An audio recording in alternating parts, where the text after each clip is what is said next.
আসসালামু আলাইকুম প্রিয় চাকরি প্রত্যাশী ভাইয়েরা।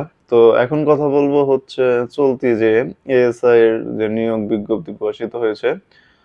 তো ১ম দিনের কার্যক্রম অর্থাৎ ১ম দিন মোট ৩ দিন পরীক্ষা হবে। তো ১ম দিনের যে পরীক্ষাটা সেটা হচ্ছে এই ফিজিক্যাল ইন্ট্রো ইন্ডুরেন্স টেস্ট যেটা পিটি বলে অর্থাৎ শারীরিক যোগ্যতার যেটা পরীক্ষা, শারীরিক যোগ্যতার যেটা বাংলায় ভাষায় বলা হয় শারীরিক যোগ্যতার পরীক্ষা এবং সাথে হচ্ছে কাগজপত্র যাচাইকরণ।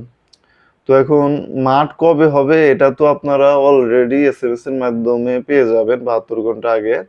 তো আপনার করণীয় হচ্ছে ৭২ ঘন্টা আগে হচ্ছে আপনি এসএমএস এর মাধ্যমে মাঠ কবে হবে এবং কোথায় হবে এবং কখন হবে, কোথায় যাইতে হবে, কোথায় মাঠ হবে, এটা বিষয়টা কিন্তু আপনারা অলরেডি কিন্তু ওই অ্যাডমিট কার্ডে আপনারা পেয়ে যাবেন যে আপনাদের মাঠ কোথায় হবে এবং আপনার রোল নাম্বার এবং কোথায় হবে কখন মানে ওই জায়গায় উপস্থিত থাকতে হবে বিস্তারিত আপনারা পেয়ে যাবেন কিন্তু।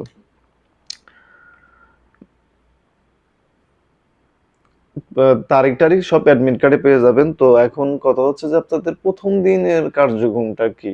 নিয়োগ পরীক্ষার যে ১ম দিনের কার্যক্রমটা কি? ১ম দিনের কার্যক্রম তো বললামই মানে পিটি অর্থাৎ শারীরিক যোগ্যতা। শারীরিক যোগ্যতার ভিতরে কি আছে? ৭ টা ইভেন্ট আছে শারীরিক যোগ্যতার ভিতরে ৭ টা ইভেন্ট। তো ৭ টা ইভেন্ট আমি আপনাদের আলোচনা করতেছি। সেটা হচ্ছে ১ম যে ইভেন্টটা ৭ টা ইভেন্টের মধ্যে ১ম ইভেন্টটা হচ্ছে দৌড়। দৌড় দিতে হবে আপনাকে। সেটা হোক হচ্ছে 1.6 কিংবা ২০০ মিটার যেটাই হোক আপনাকে দৌড় দিতে হবে। তো এখন সময় তো খুবই কম। আপনি যদি অলরেডি ফুটবল বিভিন্ন খেলায় ইভেন্টে এলাকায় করতে থাকেন, অংশগ্রহণ করে থাকেন, মানে বিকেলে আপনি খেলাধুলা করেন, আপনার শরীরটা রানিং আছে, সেক্ষেত্রে আপনার অসুবিধা হওয়ার কথা না।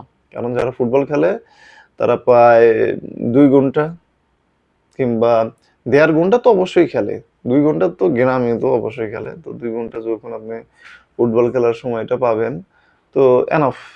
তো আমি মেন কথায় আসি সেটা হচ্ছে ১ম দিনের ৭ টা ইভেন্ট শারীরিক যোগ্যতার যেটা সেটা ১ম হচ্ছে দৌড়, ১ নাম্বার দৌড়। তারপর ২ নাম্বার হচ্ছে লং জাম্প। লং জাম্প বলতে হচ্ছে একটা সুন্দর করে দিবে, কি বলে দড়ি টানা দিবে ওখান থেকে মনে করেন না সরি লং জাম্প বলতে হচ্ছে আপনাকে একটা দিবে মানে দড়ি টানায় দিবে মনে করেন এরকম একটা দিল এইখান থেকে লাফ দিয়ে আপনাকে যত দূর যাইতে পারেন এটা হচ্ছে লং জাম্প। তো এটার জন্য কি করতে হবে? আপনাকে অবশ্যই ফিজিক্যাল মানে ফিট হতে হবে তাইলে আপনি পারবেন। তারপরে হাই জাম্প, হাই জাম্প বলতে এরকম উপরে দিয়ে থাকবে এটার উপর দিয়ে আপনাকে ক্রস করতে হবে, বুঝতে পারছেন? তো এটার জন্য আপনাকে কি করতে হবে? প্র্যাকটিস করতে হবে। হয়তো আপনি করেন নদীর ধারে যায় প্র্যাকটিস করলেন একটা এরকম বাঁশ দিয়ে প্র্যাকটিস করতে থাকলেন তাইলে আপনি বালুর ভিতরে যখন প্র্যাকটিস করবেন তখন আপনার শরীরে কিন্তু মোটামুটি কোনো ক্ষতি হবে না। তারপরে আছে হচ্ছে পুশ আপ। পুশ আপটা কিন্তু মোটামুটি সবাই পারে। তারপরে হচ্ছে আপনার শরীরে শক্তি থাকতে হবে পুশ আপ দেওয়ার জন্য। এজন্য আপনাকে পর্যাপ্ত পরিমাণে খেজুর খাইতে হবে, ডিম খাইতে হবে। তো পুশ আপ গেল, ইভেন্ট গুলা কিন্তু বলতেছে। তারপরে যদি আপনাদের কোনো কনফিউশন থাকে কমেন্ট করবেন। আমি কমেন্টের সবার উত্তর দেওয়ার চেষ্টা করব। তারপরে আছে হচ্ছে সিট আপ। সিট আপ বোঝেন? মানে বসবেন, উঠবেন, বসবেন, উঠবেন। এটা সিট আপ। তারপর ড্যাগিং, তারপর হচ্ছে ই রোপ ক্লাইম্বিং। রোড ক্লাইম্বিংটা কি? রোড ক্লাইম্বিংটা বলতে বোঝাচ্ছে আপনার সুন্দর করে এরকম মনে করেন এটা উপরে, উপরে একটা আছে, কি বলে? সিলিং ফ্যানই ধরেন, সিলিং ফ্যানের উপরে এরকম দড়ি টানা দিল, আপনি সুন্দর করে এই দড়িটা বাইয়া উপরে উঠবেন। এটা হচ্ছে রোপ ক্লাইম্বিং।